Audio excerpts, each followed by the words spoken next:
She died from suffocation and also the blow to the head, the 8-inch crack in her skull. I talked to the coroner. I did an interview with him, and I said, what exactly does this mean? Because it's kind of hard to understand, at least for me. And he said, this is as close to simultaneous as anything I've ever seen. That's the voice of Paula Woodward, a Ramsey apologist, sitting beside John Ramsey at CrimeCon 2024. It was recorded by Cotton Star. She then went on to say the following. I don't know which ultimately killed her, whether or not it was the strangulation or the blow to the head. Well, I would say it is the strangulation. In fact, I've actually heard that had it just been the blow to the head, JonBenet could have lived for 2 hours or more, and if she'd received medical treatment just for the blow to the head, she could actually have survived. Although the injury looks very serious, it was survivable. You cannot even say 5 seconds separated them. They happened as close to simultaneous as possible. So if you hear a theory about, gee, she was hit with a blow to the head and 40 minutes later there was the strangulation. No, that's impossible, according to the coroner who performed her autopsy. I got nightmares in my head, I fear. Thoughts build up until I can't feel. My mind fills up into a creature, and it haunts me somewhere much deeper. I got nightmares in my head, I fear. Hello and welcome to True Crime Rocket Science. Now remember, some of the early documentaries were referring to this as overkill. What a 6-year-old little girl, why was it necessary to do both of these things? The blow to the head and the strangulation, and also why would you even need a ligature? And so that's an aspect of the case that is seldom discussed, just how, in a way, strange, nonsensical, and even ridiculous it is. I think one of the craziest parts of the Ramsey case is the autopsy evidence, which even the experts can't agree on. It's actually very hard to find experts that have the same view across the board. And so one of the easiest areas of the Ramsey case to get lost in is this area. It's this tricky question around which came first, the asphyxia or the blow to the head. What do you think in terms of that? Well, once you've resolved that one, there's another tricky question that arises that's arguably even trickier. What was the time interval between the two? Now, you've just heard Paula Woodward saying, well, it was less than 5 seconds, and then referring to some other person, I think it's an indirect swipe at Dr. Cyril Wecht, who thought that there was a 40-minute time interval, and then there's another expert who said the same thing. Now, if you're already scratching your head, well, you're not alone. Dr. John Mayer, the coroner in charge of JonBenet's autopsy, wasn't certain about the order himself, which is why he sought the opinions of experts. Of course, there's another element that also remains contentious today, 29 years later, and also that the experts couldn't agree on either, but we'll deal with that, and here's a sample of that in another episode. Almost every expert in the area of which came first, the blow or the strangulation, had a different opinion. In this analysis, we'll start off by dealing with an expert you've probably never heard of. We'll examine her opinion and then compare her opinions to those of other experts. Worth playing for? Yeah. But before we get to that, if you haven't subscribed to the channel, please do. Also want to thank the following people for your super thanks. GP Fan, thanks a lot for your $10. Julie, thank you very much. And also Didi Fuentes, even every little bit counts. So thank you very much for that. Right, and let's get started. Now, doesn't it feel as though JonBenet was hidden away and the sexual activity that occurred was also it was covered over, and it was also something that was hidden, for the lack of a better word, and this is why you had the change of clothing and the wiping down. And so, one's got to ask who was doing that, who was hiding that away. Would a pedophile have done that?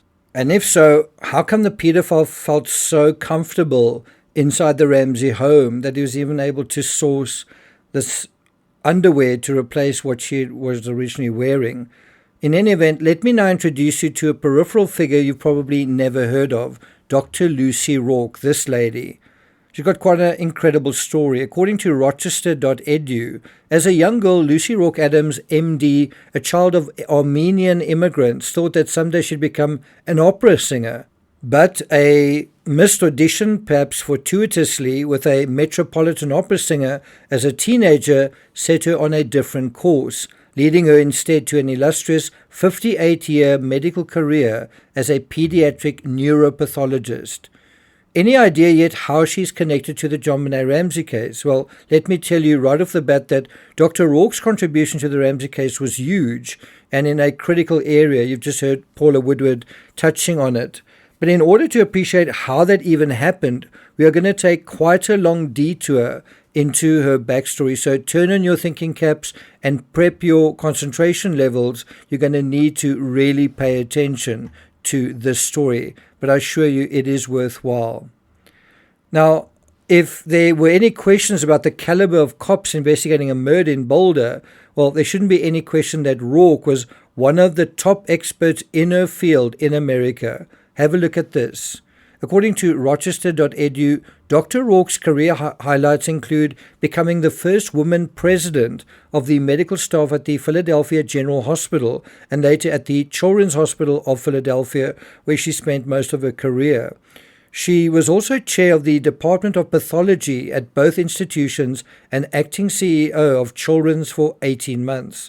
She held long associations with the Philadelphia Medical Examiner's Office, the Wistar Institute, and Wyeth Research Laboratories. She was also a professor of pathology, neurology, and pediatrics at the University of Pennsylvania's Perelman School of Medicine. Late in life, Rorke Adams even became one of the trusted keepers of Albert Einstein's brain. Wow, I just got a big headache. But Dr. Rorke's story gets even better.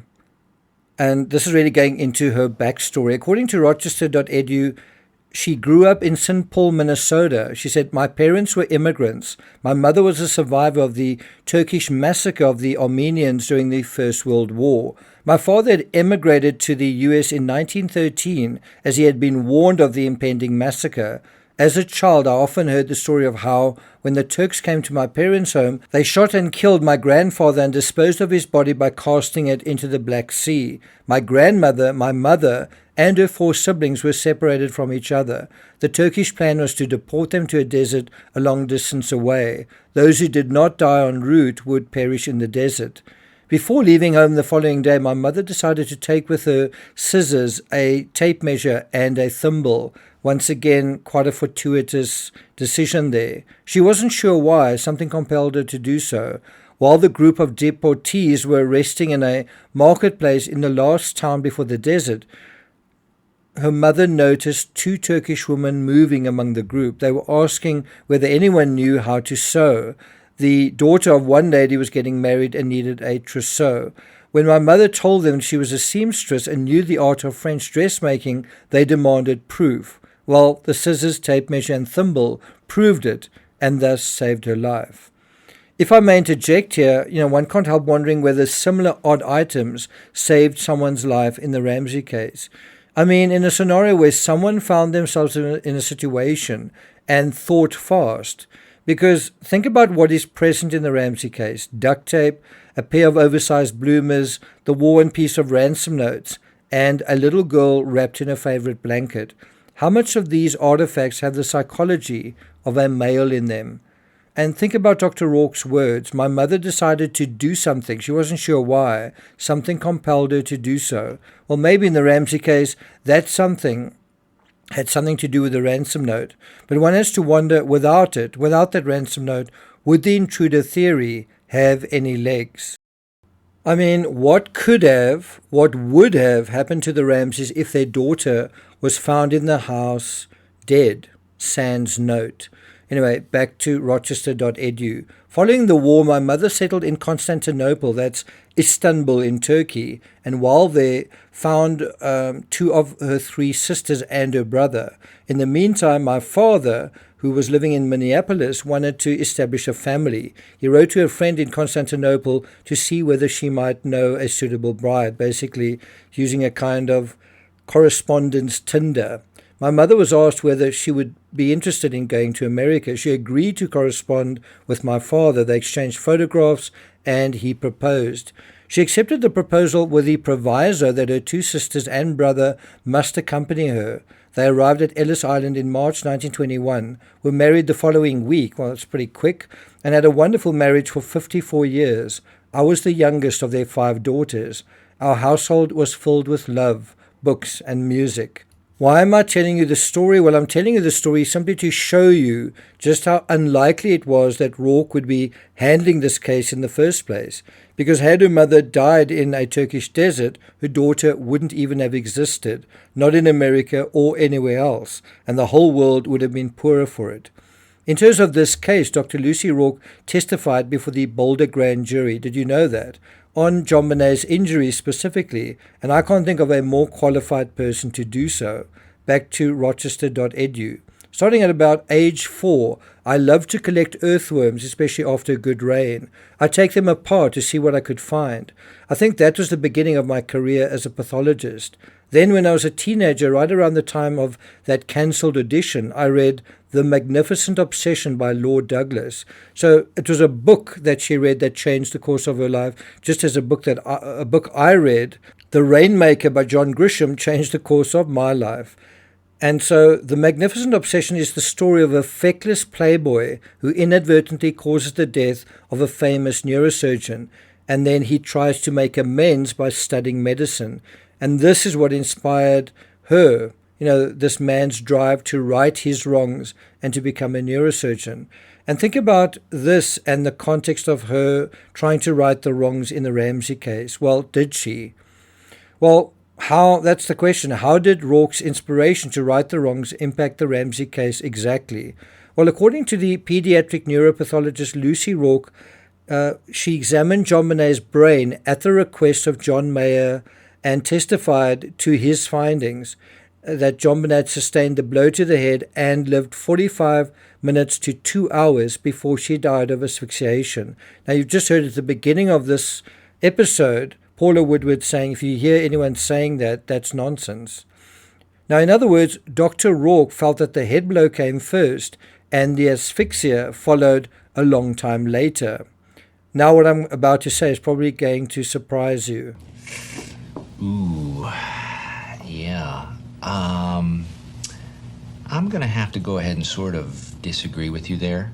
Well, I also disagree with her, and weirdly enough, so did Dr. Mayo, who told Paula Woodward, they are as close as happening simultaneously as I've seen, enough so that I didn't know which happened first, and listed them together as that's the most accurate, which is of course not the assessment of Dr. Rorke.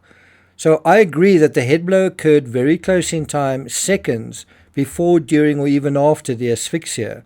I feel I have a stronger opinion on this than Dr. Mayer, who differs, rightly in my opinion, on the time, but wrongly in the sense that he can't decide which happened first. But in any event, what do the other experts say? Well, according to Judge Julie Kahn, she wrote, although no head injury was visible when John Bonnet was first discovered, the autopsy revealed that she received a severe blow to her head shortly before or around the time of the murder. That was the official position of Judge Julie Kahn. Of course, she also accepted Lou Smith's intruder theory, so one has to consider that appraisal in context. I also considered the possibility that the injuries happened in reverse, that she was hit on the head and then the garrote cinched around her neck, yet the theory didn't work from a medical standpoint. And I think that is a quote from Dr. Cyril Wech's book. Now, I agree with that point, but then he goes on to say, had the head injury occurred initially, there would have been much more hemorrhaging or bleeding in the layers between the brain and the skull. While John Bonnet would have undoubtedly been knocked unconscious, she would not have died immediately. The area of her brain that controls her heart and lungs would have continued to function, sending a supply of blood to her head. Now, what this shows, I think, is that all the expertise in the world doesn't really count for much if you are new to true crime. I'm sure Dr. Rorke performed many studies of brains, but how many were in the context of a crime? And while the cops, I believe, suspected Patsy had made and applied the garrote after the fact, and I don't even call it the garrote, but let's call it that for the sake of this argument, use staging to exaggerate what had actually happened, just like applying the duct tape after the fact, well after the fact. Well, this scenario could only be possible if an expert believed there was an interval of several minutes, even longer. I don't think there was, and I never believed Patsy applied the so-called garrote, though I know there are some who do.